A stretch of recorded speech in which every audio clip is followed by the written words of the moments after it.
Hey everybody, it's Patrick from LSAT Lab. We're doing Reading Comp, and this time we're working on inferences. What have we done so far? Well, we started by talking about big picture reading skills, like warming up to the topic, looking for that but yet however, chunking it down in personal language. And we introduced you to the 7 common genres of passages, because that way you can really just search for 2 or 3 big ideas. We started digging into question types, such as the ones that ask us about those big ideas. Then we started looking at the ones that test rhetorical moments, like what was this paragraph or this sentence or this word doing for the author's case. And in our last lesson, we dealt with the sort of direct detail hunt. Go find me what we said about X. Well, now, fearless listeners, we're dealing with what's implied. Remember, this distinction between stated and implied is something they actually write in the instructions. They say the questions are to be answered on the basis of what's stated or implied. Stated is concrete, and implied is a little bit more squishy, and therefore harder. When we see phrasings like, according to the passage, what did the passage indicate or say, you get kind of happy. Those should be more doable. But these ones that are like, what's most inferable? What does it suggest? Are generally a lot harder. Within this implied family, most likely to agree, we call opinion questions, and then we call all these other ones inference questions. Welcome, fools!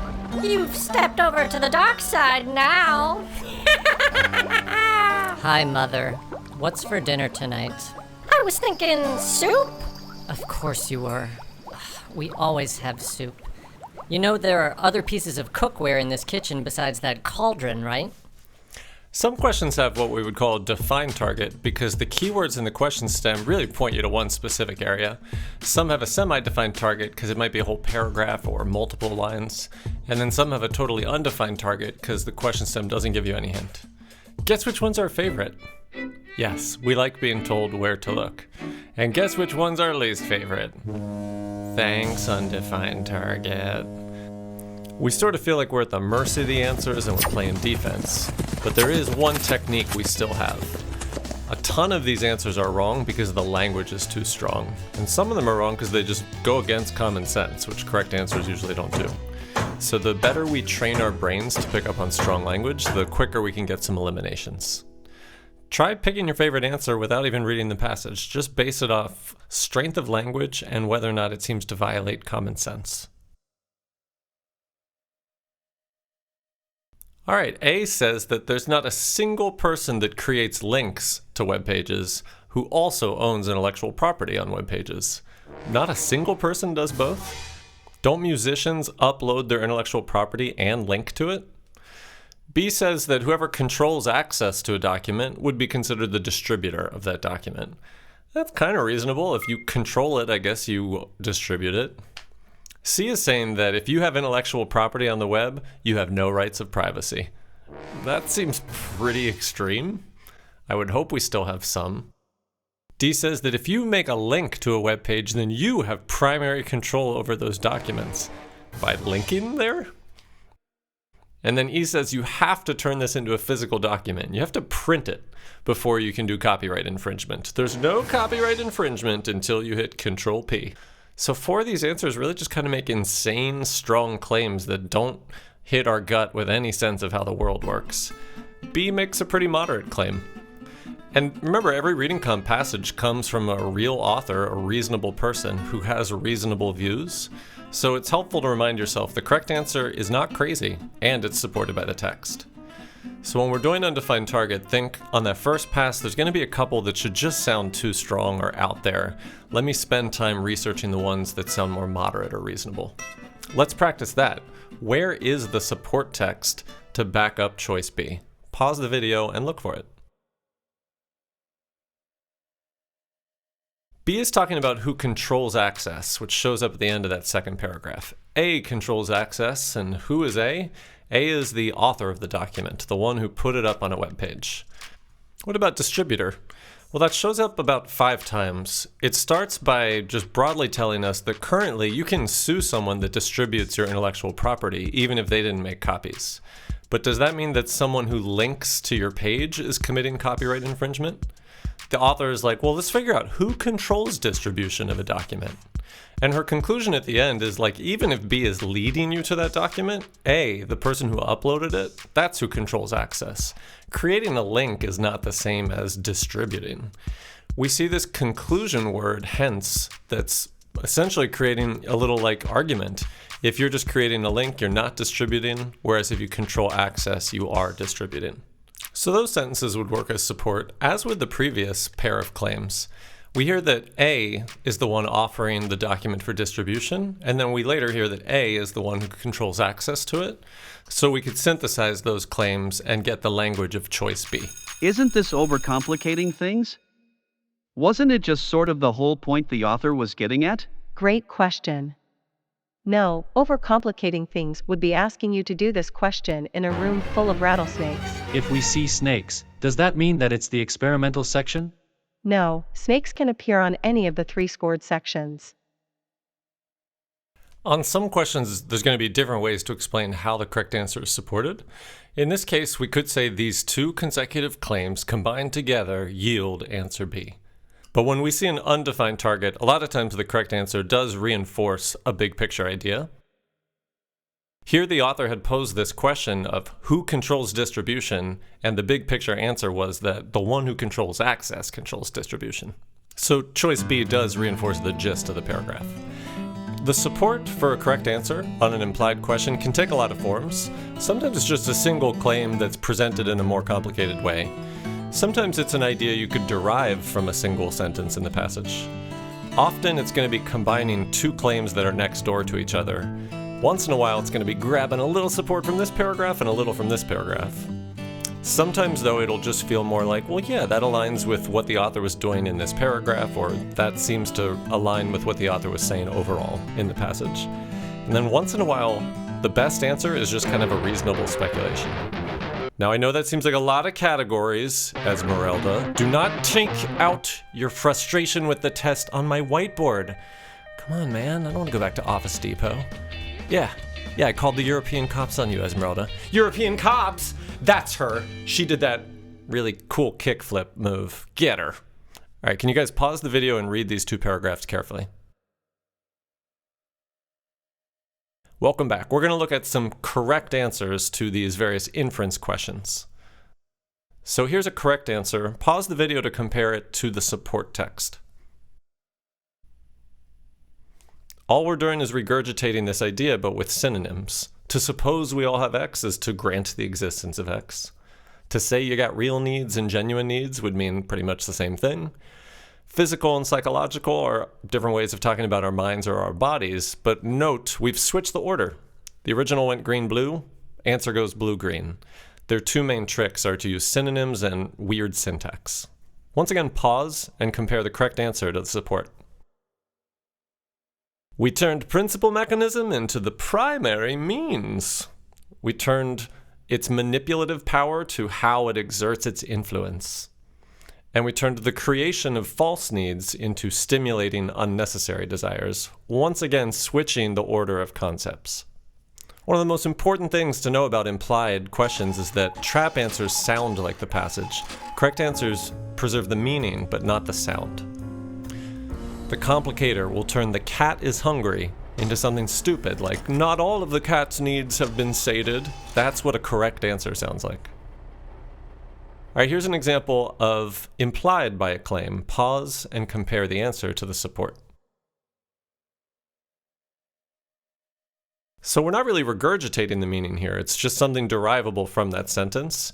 If people believe they're satisfied, even though the world is unsatisfying, then they are deluding themselves.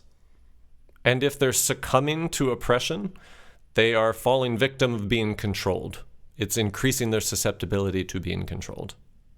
Again, we'll feel good when we see they're up to their tricks of synonyms and mixed up syntax. Sometimes we go too far and we think one idea implies another, so let's play a little game where we test ourselves on that. We'll give you 3 pairs of examples here and try to judge whether the thing on the right is implied by the thing on the left. Pause the video and try all 3. And how did we do, Johnny? So in the first case, the left side does imply the right side. We're very attracted to some because the burden of proof is so low. And what they're doing here is just reiterating something by switching from the specific example of sewing machine to the generic device, the specific worn down needle to the generic deteriorated condition. And there's a little common sense that if someone's being paid to listen for a worn down needle, there must be some telltale sound. Let's look at the second pair. We're told that veterinarians take a pulse via the rear legs of a turtle, but that does not imply that they can't take it via the front legs. Cannot is just too strong. Never? They can never? It's also not appealing when an answer closely resembles language we saw in the original. This trap pattern's super common. They only mention taking a pulse via the rear legs, so they're trying to get us to think that's the only place you can take a pulse. This trap is super common and necessary assumption. We can't ask members of the Air Force to risk their lives landing on an asteroid. The people enrolled in the Air Force are very brave. Oh, so you don't think the people in the Army are brave? I didn't say that. Well, you only mentioned the Air Force being brave. Tell me, do you think that Black Lives Matter? Of course, sir. Whoa, you don't think white lives matter? Wow, I think all lives matter. No, we only mentioned black lives, but that doesn't mean they're the only ones that matter. Oh, I see what you did there. The fact that veterinarians take a turtle's pulse via its rear legs does not show that they can't take the pulse from the front legs. Just because I only mentioned black lives mattering doesn't mean I think they're the only lives that matter. And again, this trap pattern is very prevalent in logical reasoning as well. We were told that most cheerleaders at the party chose cookies over cake, so does that prove most cheerleaders prefer cookies to cake? No. We want to be really careful around the word most, as a very high burden of proof. It has some common synonyms like generally, typically, usually that mean in more than 50% of cases. Few and rarely are upside down most. They mean most of the time it's not the case. Don't pick an answer that says most X's unless you read most X's. We read most cheerleaders at the party, not most cheerleaders. And we don't want to speculate why they chose cookies over cake. It could be because they prefer cookies, but I don't know, it could be because Alice made the cookies and it's her party. So how'd we do, Johnny? Well, Patrick, only the first answer was implied by the text. Thanks, Dad. Johnny. When we're being tested on what's implied by the text, watch out for trap answers that are too strong, that use the word most or its synonyms, or that try to get you to think if they didn't mention a turtle's front legs, then I guess you can't take a pulse from there. Alright, so we saw answers implied by a claim. Let's look at ones that synthesize two claims. Pause and compare. The best book LSAC ever read was The Thesaurus. Are we forging a psychological association or creating a mental connection? Are we dealing with certain needs we all have in consumer items, or universal needs and certain products? Are we talking about appropriating something for our purposes, or facilitating our agenda? This type of correct answer just has more ammunition, but it's the same old. We're using synonyms and switching up the syntax to create a derivable but unfamiliar sounding meaning. A lot of correct answers are replicating the meaning of a sentence, but switching out with some language from earlier in the passage. In this example, we used pronouns to import certain real needs from the previous sentence. And the correct answer is basically just reiterating the second sentence, but importing that wording from the previous sentence. Let's work a little bit more on synthesizing two claims. Pause this and think about what you could derive by combining them. Combining them, we can derive that Gary can't play Joy to the World. Or a more obnoxious version of that answer, there are familiar songs from more than one genre he can't play. The only if is giving us a rule. If it's not in C, then Gary can't play it. And we have a specific example. Joy to the World's not in C, so Gary can't play it. Here's a different one based on causality. Pause and read it. The because of this is telling you that only being able to play in the key of C is preventing him from playing Joy to the World. So Joy to the World or some traditional songs are not in the key of C. The first idea causes the second. He can't do X, and because of this he can't do Y, implies that you need to be able to do X to do Y. One last one. Pause and think about what you could derive by combining. Here are the keywords accordingly. They're trying to pass along a similarity. We could assume that Natalia is a beginning pianist, because they're using this rule that, because Gary's beginning, he works in key of C, And if we're offering the same advice to Natalia, we must be assuming she's in the same situation. Let's recap it for the nerds out there. When you're synthesizing claims, it'll often be via pronouns or callback language, causality, or via some implied similarity or distinction. Hey Esmeralda, you're not really happy that we're subdividing some of these 7 categories? Yeah, that makes sense. I feel you there. Let's look at that 4th big style of correct answer where you synthesize non-adjacent claims. You know the drill. Pause so you can compare the support to the answer. This answer is kind of just a jerk. It grabs some theorists from both of these sentences and combines believing we all have certain real needs with the idea of influential thinker. Since his writings are central to a certain type of critique, sounds like he's influential. All right, so we've got an example where they're grabbing claims from different parts of the passage and smushing them together. Earlier, when we did that passage on linking to websites, we saw an answer that reinforced the gist of a paragraph, and next we're going to see examples where it reinforces the gist of the passage. We're not going to bother with number 7, which is super rare, and it would probably just make Esmeralda mad. Speaking of which, where's Esmeralda? Oh, she's home asleep. How not? Oh no, her apartment's on fire! On snake fire! That being said, I don't think we should wake her. She's in her happy place, and we need to get into our happy place. We're about to read an entire reading comp passage and learn about the world. On your mark, get set, discover. Welcome back. Remember, when we start digesting a passage, it's all about figuring out the central topic, picking a framework, and seeing if we see one of those delicious author pivot moments. The first 2 sentences are talking about UV radiation, so we would think that's our topic. Framework-wise, it sounds like problem because we're talking about skin cancer and damage. And then fortunately is a attitudinal marker that shows our author's voice. Still, it's only 2 sentences, so let's wait a little longer to decide. Is that what I think it is? However, oh yeah! A ghost goddess, and you notice. Jeez, let me stop. But yet, however, and recently are the magic words that mean slow down, you are hearing the real focus of this passage. So her agenda is about the fragility of the ozone layer. In fact, we now see that the common ingredient, the central topic, really is the fragile ozone layer. CFCs are chemically attacking it. All right, let's go into our happy space. We got a problem. CFCs are killing the ozone layer, letting UV radiation come in, and we're reading for a solution. We find that solution in the final paragraph. There was an international agreement to just ban these ozone-depleting gases. They said, you gotta invent a more environmentally friendly spray and refrigerant than CFCs. If we got those ideas, then we did it. We solved the passage for its big ideas. Soup's ready! Wash your hands for soup! Mother, did you add CFCs to the soup again? You know they're banned. Of course I added CFCs. I'm making cream of chlorine. That's how you win an Emmy. Oh, that's top-notch writing, all right. All right, let's give this question a try. You should be able to answer it just from your gut understanding, so pause and give it a try. Welcome back. What is that red meat that we're after? Words that are too strong, or words like most, any synonyms for that? We want to just leave those answers behind on the first pass so that we can focus our energy researching any answers that don't have those qualities. So when we take a quick pass through here, we see that A is talking about unless and no. That sounds really harsh. B's got primarily. C has few, which is upside down most. And E has mainly. All of those are scary, whereas D has a very lovable word, contributes. If you have any causal impact on something, you contribute to it.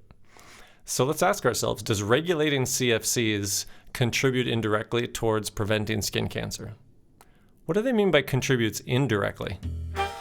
Well, suppose Yolanda yawned, and that made Laura laugh, and that made Iago insecure. We can say that Yolanda's yawn directly caused the laugh and indirectly caused the self-doubt. The laugh directly caused the self-doubt, and the yawn, which went through this middleman, indirectly contributed to the self-doubt. So indirectly causing just means that it goes through at least one middleman. So is there some middle step between regulating CFCs and lowering the incidence of skin cancer?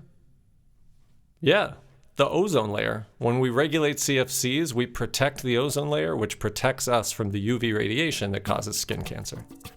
So here we got lucky, because the very first one we researched was the correct answer. It sort of aligns with the gist of the passage overall. We were told that UV radiation causes skin cancer, but the ozone layer blocks out the UV radiation. However, CFCs are killing off the ozone layer. So by regulating CFCs and banning them, we're protecting the ozone layer, and so indirectly, we're helping to protect ourselves from the UV radiation that causes skin cancer. It's pulling together a bunch of different ideas, but at heart, it's really the problem and solution. A again was too strong. That unless is saying that chlorine is the only thing that ever causes ozone destruction. We know that just because it's the only ozone killer mentioned, that doesn't mean it's the only ozone killer. We even heard that ozone gets naturally produced and destroyed in normal times, so it's kind of low-key contradicted. Can we say that skin cancer's #1 cause is too much UV radiation? No, I mean, it's the only cause of skin cancer that was mentioned, but that doesn't mean it's the #1 cause. C contained few, which is upside down most, meaning this sentence means the same as most chemicals besides CFCs can't release chlorine. Once again, they're trying to get us to think that since CFCs were the only chemical mentioned that releases chlorine, other chemicals must not release chlorine. And then E says that the upward flow of CFCs mainly happens in Antarctica. Can we justify that emphasis? I mean, we know there's a hole in the ozone layer there, but we don't know if that's because the upward flow is stronger there. Maybe the ozone layer is just thinner over the South Pole. It's pretty amazing how far you can get just looking out for extreme words like unless, primarily, few, mainly. It's definitely not getting us the correct answer by itself, but it helps shepherd you towards the better answers. Keep that in mind as you try this last example. Pause and give it a try. Welcome back. When you think about strength of language, there's kind of 3 main strengths. There's like super spicy, all or nothing type words. There's medium spicy, like the most words or broad comparisons, and then these very inviting words. Pause the screen if you want to review these real quick.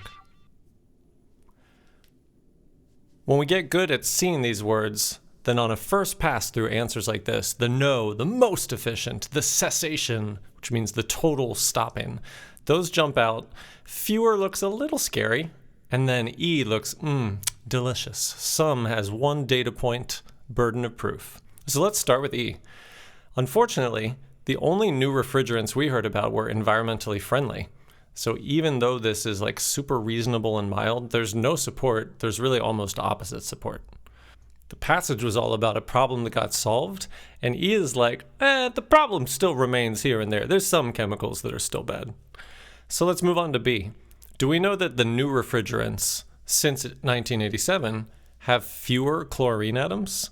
Well, we know in 87 they banned ozone depleting gases, and chlorine is an ozone depleting gas. So yeah, I guess so. If it's more environmentally friendly, it would be because it no longer has chlorine atoms. Once again, we could describe this as synthesizing disconnected claims or just sort of the gist of the passage. This is the problem that we solved.